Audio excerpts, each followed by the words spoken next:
ગઈકાલે બધા જ ભક્તો મથુરાજીમાં રાધે રાધે કરીને ઉત્સાહમાં હતા, એટલે આજે નક્કી કર્યું કે વૃંદાવન જઈએ. રાધા વૃંદાવન ચંદ્ર છઠ્ઠીકરામાં પ્રભુપાદનું અને રાધા વૃંદાવન ચંદ્રનું વર્લ્ડનું સૌથી મોટું મંદિર અમે ત્યાં બનાવવા જઈ રહ્યા છે.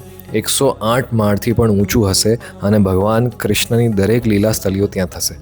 કાર્તિકના ખૂબ જ સુંદર અને સરસ મજાના રાધા વૃંદાવન ચંદ્રના દર્શન, ખૂબ જ સરસ રીતે ઓલ્ટર સજાવેલું હતું. અને એના પછી અમારા મંદિરના મેઝનાઇન ફ્લોર ઉપર આ જે આખું હોલ છે, બધા જ યાત્રીઓ માટે મહાપ્રસાદમની વ્યવસ્થા. બધાએ પેટ ભરીને મહાપ્રસાદ લીધું. અને એ દિવસ હતો શિલા પ્રભુપાદનો તિરુભાવ દિવસ. ઘણા બધા લોકોએ ઉપવાસ કર્યો હતો અને અમુક લોકોએ પ્રસાદ લીધો.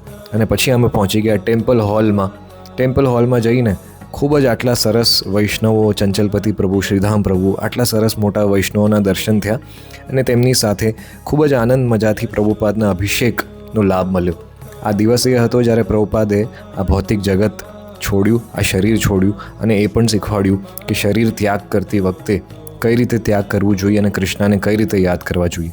વૈષ્ણવો આમ તો મૃત્યુ પામતા નથી, પણ એ આ શરીર છોડીને જાય છે જેથી આપણને શીખવાડી શકે. એના પછી અમે તરત પહોંચી ગયા બરસાને. મેં રાધે રાધે બરસાના ગયા. બધા જ લોકો ગાડીમાં બેસીને ઉપર સુધી પહોંચી તો ગયા, પણ એટલી બધી ભીડ હતી કે ના પૂછો વાત. 4 કલાક સુધી બરસાનાની બહાર જ અમે બધા ઊભા રહી ગયા ભીડમાં. અને વિચાર્યું કે ભાઈ ભીડમાં એમને ઊભા રહીએ તો ચલો હરે કૃષ્ણ કીર્તન અને રાધે રાધેના ગુણ ગાઈએ. તો અમે તો કીર્તન ચાલુ કર્યું, પણ આસપાસ જેટલા બી લોકો હતા એ પણ આ રાધે રાધે અને હરે કૃષ્ણ કીર્તનની ધૂનમાં અમારી સાથે જોડાઈ ગયા. 1 કલાક, 2 કલાક ને એમ કરતાં 5 કલાક નીકળી ગયા. અને ફાઇનલી વારો આવી ગયો બરસાના ધામ, લાડલીજીનું મંદિર, શ્રીમતી રાધા રાણીજીનું આ પેલેસ. વૃષભાનું તેમના પિતાએ આ મહેલ બનાવ્યો હતો રાધા રાણી માટે, જ્યારે 6 વર્ષના હતા ત્યારે. અને જેમ અંદર ગયા, ભીડની તો ના પૂછો વાત બાપા. આ કાર્તિકમાં તો બહુ ભીડ છે, પણ આ ભીડનો એક અલગ જ આનંદ છે. શ્રીમતી રાધા રાણીના ખૂબ જ સુંદર આ પેલેસના અને એમના દર્શન કર્યા. અને દર્શન કરીને તેમને અમે પ્રાર્થના કરી કે હે શ્રીમતી રાધા રાણી, આવી રીતે દર વર્ષે અમને બોલાવજો. અને ખૂબ જ સુંદર સરસ મજાના દર્શનની પછી હવે વારો આવી ગયો હતો કે ફરી પાછા આપણા વૃંદાવન ચંદ્ર જઈએ, દામોદર અષ્ટગમ ગઈએ અને ખૂબ જ સરસ મજાની આ પાલકી ઉત્સવ રાધા વૃંદાવન ચંદ્રનો લાભ લીધો.